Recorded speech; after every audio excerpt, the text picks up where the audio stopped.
तीनों अनाथ हैं, चूज कर ले तुझे किसके साथ शादी करनी है।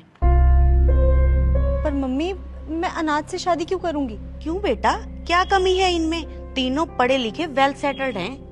बेटा आप एक एक करके अपने बारे में बताइए। मेरा नाम करण है और मैं एक डॉक्टर हूँ। अगर आप मुझसे शादी करोगे तो मैं आपको ज़िंदगी में किसी चीज़ की कमी नहीं रहने दूँगा। हाय, मैं रोहन हूँ, मैं एक इंजीनियर हूँ। मैं भी आपको बहुत खुश रखूँगा। हाय, आई एम हर्ष। मेरा खुद का होटल है और अगर तुम मुझे चूज करोगी तो मैं तुम्हें पूरी दुनिया घुमाऊंगा। मुझे तो तीनों लड़के ही बहुत पसंद हैं। अब तू देख तुझे किससे शादी करनी है। मम्मी, होंगे ये इंजीनियर डॉक्टर, लेकिन इन सबका कोई परिवार नहीं है, सबके सब अनाथ हैं। और आप मेरी शादी एक अनाथ से क्यों करवाना चाहती हैं? क्योंकि बेटा तू ही तो ये चाहती थी।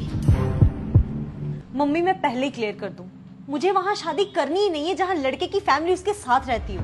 अगर शादी के बाद मैं अपना घर छोड़ के वहां जाऊंगी ना, तो उसे भी मेरे लिए ना अपना घर छोड़ के अपने पेरेंट्स को छोड़ के आना पड़ेगा। और मैं अपनी फ्रीडम के साथ कॉम्प्रोमाइज नहीं कर सकती। मैं लड़के के साथ रहना चाहती हूँ, उसकी फैमिली के साथ नहीं। पर बेटा परिवार तो जरूरी होता है। होता होगा मम्मी, लेकिन मुझे नहीं चाहिए। मुझसे ना ये सास बहू वाला ड्रामा नहीं झेला जाएगा। I want my peace and freedom. अरे मैं अपने पति को संभाल सकती हूँ, लेकिन उसके परिवार को नहीं। बेटा शादी से पहले ना हर लड़की में ये घबराहट होती है कि वो नए घर में जाके एडजस्ट कैसे करेगी। लेकिन बेटा ऐसे परिवार से अलग रहना ये भी तो सही नहीं है। कल को तुम्हें कोई इमरजेंसी पड़ जाए, तुम्हारा ध्यान रखने के लिए कोई तो बड़ा होना चाहिए। मम्मी, परिवार के साथ रह के ना मेरी फ्रीडम मुझसे छिन जाएगी।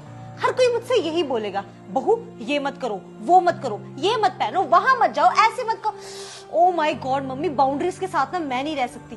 मुझे टॉक्सिक एनवायरनमेंट में ना रहना ही नहीं है। मम्मी, मुझे ना अपनी लाइफ बस अपने पति के साथ जीनी है। ना होगी फैमिली, ना होगी कोई टेंशन। प्लीज अगर कोई ऐसा लड़का मिले ना तो मुझे बताना। देख जैसा लड़का तुझे चाहिए था वैसा ही तो ढूंढ के दिया है मैंने।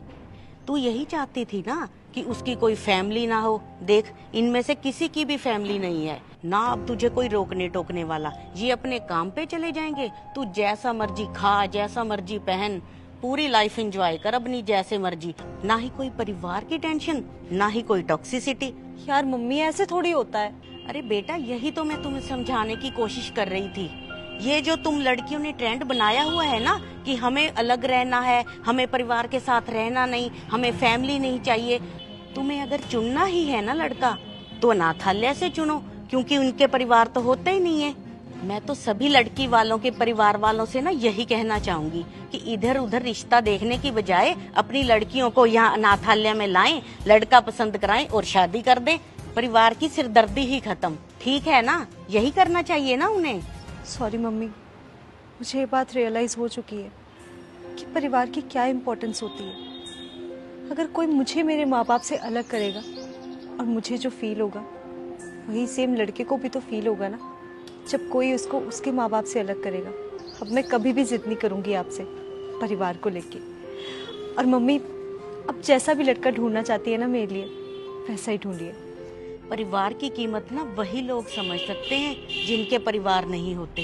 इन लोगों को देखो, ये बेचारे परिवार के लिए तरसते हैं। इसलिए बेटा भगवान का हमेशा शुक्रिया अदा करो कि उसने तुम्हें परिवार दिया। बेटा तुम सबका बहुत बहुत थैंक यू जो तुमने मेरी बेटी को सब सिखाने में मेरा साथ दिया।